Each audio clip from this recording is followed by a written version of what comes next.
Hello and welcome viewers.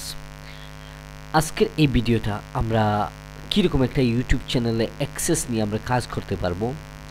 For example হিসাবে আমি আপনাদেরকে বোঝানোর চেষ্টা করছি যে আমরা যে কোনো একজন ক্লায়েন্টের একটা ইউটিউব চ্যানেলকে আমরা কীরকম প্রমোশন করব বা তার একটা ইউটিউব চ্যানেল আমরা নিজে অ্যাক্সেস কীরকম নিব, বা এজ এ ম্যানেজার হিসাবে, এজ এ এডিটর বা ভিউয়ার হিসাবে বিভিন্ন অপশনগুলি রয়েছে। আমরা এই কাজগুলি আমরা অন্যের একটা ইউটিউব চ্যানেলের অ্যাক্সেস নিয়ে আমরা কীরকম কাজ করব।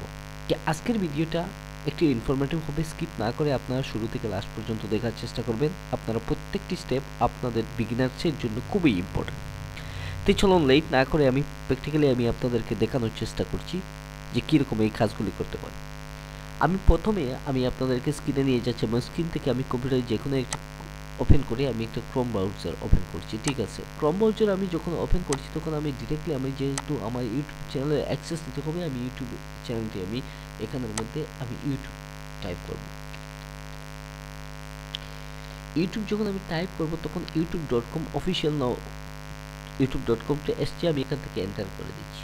এন্টারে আমি যখন করে দিচ্ছি তখন এইরকম একটা ইন্টারফেস আপনাদের সামনে শো হচ্ছে।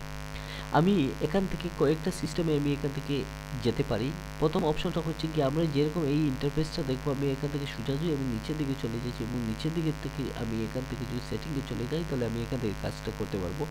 আর সেকেন্ডটা হচ্ছে কি, আমি যদি এই যে ইউটিউব চ্যানেলের যে আইকনটা রয়েছে, আইকন অর্থাৎ যে তার ইমেজের আইকনটা রয়েছে, আমি ইমেজ এখানে আমি যখন ক্লিক করব তখন এখান থেকে আমি ইউটিউব স্টুডিও আমি ক্লিক করব। স্টুডিওতে আমি যখন ক্লিক করব তখন আপনারা কিছু সময় অপেক্ষার পর নতুন একটা ইন্টারফেস চলে আসবে। এই ইন্টারফেসটা আওয়ার পরে নেক্সট স্টেপগুলি আমি আপনাদেরকে দেখানোর চেষ্টা করব।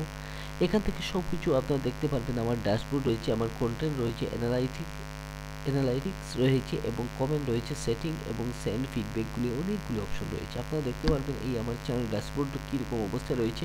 আপনারা কন্টেন্টে যদি ক্লিক করেন তাহলে কন্টেন্টটা কীরকম রয়েছে, আমার কতগুলো এই কন্টেন্টে ভিডিও পাবলিশ হয়েছে আপনারা এখান থেকে দেখতে পারবেন।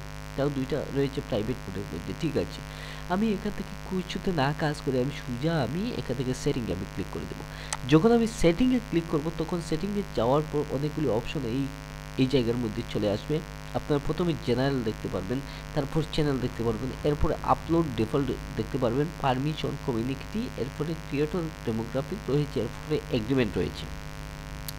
আপনারা যে কাজগুলি করবে আপনারা এখান থেকে অনেকগুলো সেটিংগুলি পরিবর্তন করতে হয়, কিন্তু আমরা যেহেতু আজকে এই অ্যাক্সেস নিব, আমরা কীরকম সেই অ্যাক্সেসের যেতে হলে আমরা প্রথমে পারমিশনে আমরা ক্লিক করব। পারমিশন যখন আমরা ক্লিক করব তখন আপনারা দেখতে পাচ্ছেন permission for problem solve 3M এই জায়গার মধ্যে আমাকে দেখাচ্ছে যে এই একটা মানুষের নামে একজন ওনার তার নিজের একটা ডিফল্ট অবস্থায় ইউটিউব রয়েছে অ্যাকাউন্ট, এবং সেকেন্ড একটা অপশন রয়েছে সেই অ্যাকাউন্টে আপনার ম্যানেজার হিসাবে সেকেন্ড আরও একটা ম্যানেজার হিসাবে অ্যাড করা রয়েছে। আমি এখান থেকে যদি আরও একটি অ্যাড করতে হয় তাহলে আমি ইনভাইটে যখন ক্লিক করব, ইনভাইটে ক্লিক করার পর আপনারা এখান থেকে আপনাদের ইমেল নম্বরটি আপনারা দিয়ে এখান থেকে অ্যাক্সেস মোড কীরকম সিলেক্ট করবেন, আপনারা ম্যানেজার হিসাবে না এডিটর হিসাবে, না এডিটর লিমিটেড, না সাব এডিটর, না আপনারা ভিউয়ার হিসাবে, না ভিউয়ার লিমিটেড। এখানে কিছু একটা কাজ রয়েছে। আমি এক্সাম্পল হিসাবে আপনাদেরকে দেখানোর চেষ্টা করছি যে আমি আমার ইমেলটা এখানে টাইপ করছি।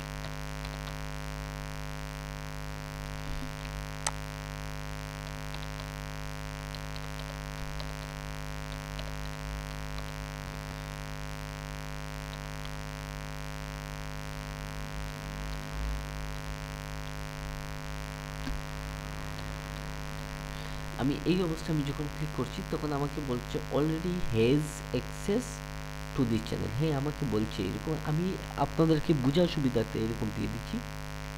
দেওয়ার পর আমি এখান থেকে যদি ম্যানেজার হিসাবে দিয়ে দিই তাহলে ম্যানেজার হিসাবে আমি সিলেক্ট করে দিচ্ছি। সিলেক্ট করার পর এখান থেকে ডান চলে আসবে। আমি এক্সাম্পল হিসাবে আপনাদেরকে আমি এটা 1 এর জায়গাতে আমি 2 দিয়ে দিচ্ছি। ঠিক আছে, 2 দেওয়ার পর এরকম একটা ইন্টারফেস চলে আসবে। আমাকে বলছে এই অবস্থায় দেওয়া রয়েছে। হ্যাঁ, আমি এটা কেটে আমি এই 32টা আমি দিয়ে দিচ্ছি। 32 যখন আমি দিয়ে ম্যানেজার দিয়ে দিচ্ছি তখন আমার ডান অপশনটা অটোমেটিক শো হয়েছে, আগে ব্লার অবস্থায় ছিল। ঠিক আছে, আমি এখান থেকে ডান করে দিচ্ছি। ডান করার পর আমাকে বলছে যে এই সেভ অবস্থায় আমি এখান থেকে সেভ করে দিই তাহলে আমাকে বলছে এই দেখেন পেন্ডিং ইনভাইটেশন। আমি এখানে সেভ যদি করে দিই তাহলে আমি সেকেন্ড একজন মানুষকেই আমি এরকম অ্যাক্সেসটা দিয়ে দিতে পারি। ঠিক আছে, আপনারা বুঝতে পারছেন। আপনারা এখান থেকে সেভ করে দিবেন এবং সেভ করার পর যদি ফর এক্সাম্পল হিসেবে আমি এখান থেকে সেভ করে দিচ্ছি। সেভ করার পর আমি যদি আবার যে জিমেইলের আন্ডারে আমি এই কাজগুলি করছি আমি যদি এইরকম অবস্থায় চলে যাই তাহলে আমি এখান থেকে প্রসিডও দিয়ে দিব এবং যাকে আমি সেন্ড করেছি আমি ওনাকে আমি ওনার মেইলে গিয়ে আমি চেক যদি করি তাহলে অ্যাকসেপ্ট করলে আমাকে ম্যানেজার হিসাবে সে অ্যাকসেপ্ট করে দেবে। আশা করি বুঝতে পারছেন যে জিমেইল অ্যাকাউন্টটা ইউটিউব চ্যানেলটা কীরকম অ্যাক্সেস দিতে হয় এবং কীরকম অ্যাক্সেস নিতে হয়। আমি যদি আপনাদেরকে আবার আমার একটা জিমেইলে চলে যাচ্ছি এবং জিমেইল থেকে আমি আপনাদেরকে কীরকম এটা শো হয় আমি আপনাদেরকে দেখানোর চেষ্টা করব। এক সেকেন্ড আপনারা একটু লাইনে থাকবেন, আমি আপনাদেরকে দেখানোর চেষ্টা করব যে কীরকম এই অ্যাক্সেসগুলো নিতে হয় বা আমার কীরকম এই জিমেইলে। আপনারা এখান থেকে ক্লিক করবেন, এই জায়গায় যখন আপনারা জিমেইলে ক্লিক করবেন তখন জিমেইলে ক্লিক করার পর আপনারা জিমেইল অ্যাকাউন্টের ইনবক্সের মধ্যে এইরকম একটা অপশন চলে আসবে। আমাকে সাইন ইনের কথা বলছে, আমি এখানে করছি না, আপনারা ডিরেক্টলি দেখতে পারবেন। ঠিক আছে, আশা করি বুঝতে পেরেছেন এ টু জেড এই জিমেইল অ্যাকাউন্ট ও ইউটিউব চ্যানেলে কীরকম অ্যাক্সেস নিতে হয়। কিন্তু সবার প্রথমে আমি আপনাদেরকে বলছি যে আপনার ইউটিউব চ্যানেল যেটিও নেন না কেন একটি জিমেইল অ্যাকাউন্ট ইউটিউব চ্যানেল এগেনস্টে ভেরি ইম্পর্টেন্ট। জিমেইল অ্যাকাউন্ট যদি না হয় তাহলে আপনারা ইউটিউব চ্যানেল তো ক্রিয়েট করতেই পারবেন না, ফেসবুকে অ্যাকাউন্ট করতে পারবেন না, কোনো কিছু করতে পারবেন না। At the last Gmail account খুবই ইম্পর্টেন্ট। ইউটিউব চ্যানেল, ফেসবুকে, প্রত্যেকটা সোশ্যাল মিডিয়া প্ল্যাটফর্মে কাজ করতে গেলে জিমেইলে খুব ভেরি ইম্পর্টেন্ট। আশা করি বুঝতে পারছেন। নেক্সট অন্য কোনো এক ভিডিওতে আমি আপনাদের সঙ্গে আবারও দেখা হবে নতুন কোনো এক ভিডিও নিয়ে। ধন্যবাদ।